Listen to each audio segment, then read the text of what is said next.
AE Bharat Utsav 2025 కార్యక్రమాన్ని కండ్లకోయలోని CMR group of ఇన్స్టిట్యూషన్లో ఆధ్వర్యంలో కళాశాలలోని ఆడిటోరియంలో ఘనంగా నిర్వహించారు.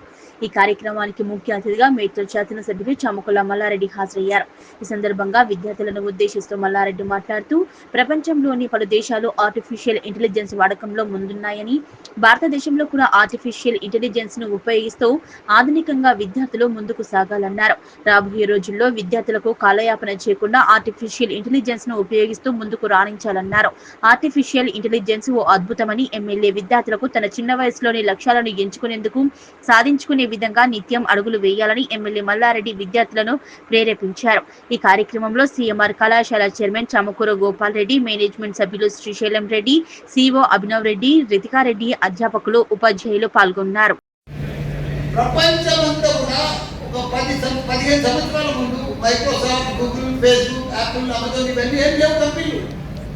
అప్పుడు అన్ని మామూలు టాటా, బిర్లా, లక్ష్మీ మిట్టల్ ఇవే రిలయన్స్. ఇప్పుడంతా సాఫ్ట్వేర్ కంపెనీలు అయిపోయాయి. ఇప్పుడంతా వచ్చేది ఇప్పటిదాకా సాఫ్ట్వేర్ కంపెనీలు వస్తుంది. ఒక టైంలో ఐటీ, ఒక టైంలో ఫార్మా, ఒక టైంలో ఇప్పుడు ఇట్లా రకరకాల మార్పు వస్తుంది. 10 ఏళ్ళకు ఒకసారి మార్పు వస్తుంది. కానీ ఇప్పుడు వచ్చే జనరేషన్ అంతా, ఈ 4-5 సంవత్సరాలు వచ్చే జనరేషన్ అంతా అద్భుతాలు జరిగిపోతాయి.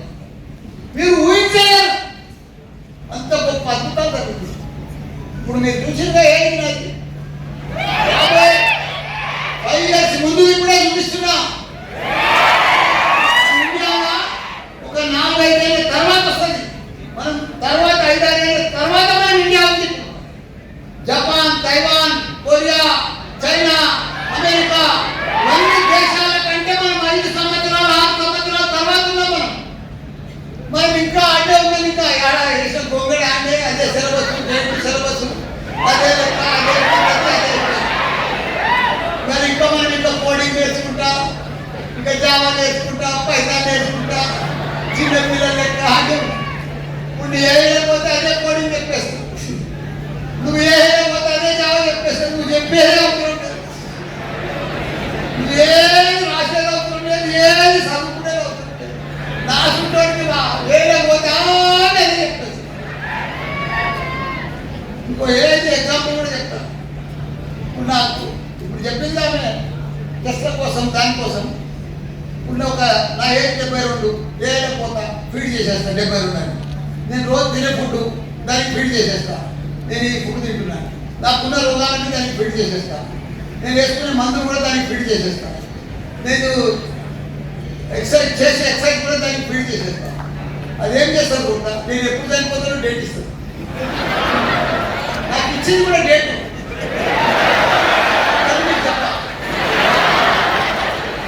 దాన్ని ఇచ్చేదంతా చేయాలి. నీకు అర్థమైపోలేదు. ఇంకా ఫ్రెండ్షిప్, ప్రేమ, దోమ, బోనాల పండుగ, నవరాత్రి, దాండియా, డీజే, పప్పులు, ఫంక్షన్లు, సంగీత్ పార్టీలు, పెళ్ళిళ్ళు ఉంటా. ఇప్పుడు ఈ అమ్మాయికి మాకు ఒక ప్రాబ్లం వచ్చింది.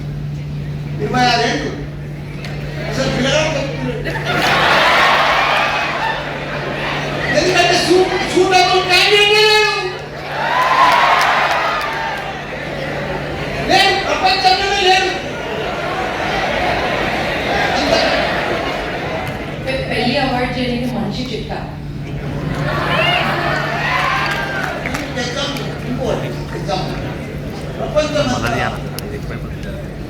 ఇప్పుడు మన లాస్ట్ మంత్ జపాన్ పోయింది.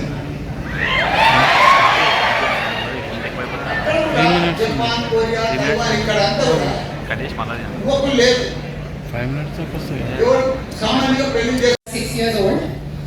I spent a lot of time in Hyderabad, but by the age of 14 I was done with school. So what I wanted to do was I wanted to build a company, right? I'm not an engineer by trade. I studied economics in school. I studied economics at Harvard. So at the age of 14 I had, a bit of an itch. I wanted to do something. You read about these startups. You read about these companies. You read about all these young people like Mark Zuckerberg. They're making a difference in their life, right? So that's something I wanted to do, but I didn't have the tools to do it. I studied economics. I wanted to build technology, right? It just doesn't work that way. So I think what ended up happening is at 16 2016, I co-founded my first company. My company has offices around the world. We have investors around the world. I came from Japan yesterday morning. I'm going to be in Dubai tomorrow meeting with investors.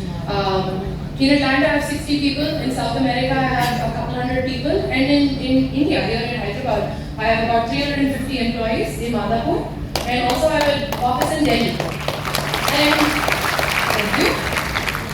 So what my background is in financial technology, right? You know, your banking app, if you're transacting applications on your phone, you're sending payments to one another, maybe you're using Paytm, RuPay, that sort of stuff, but I work in the US. So that's my primary demographic is we give loans and we build technology to people only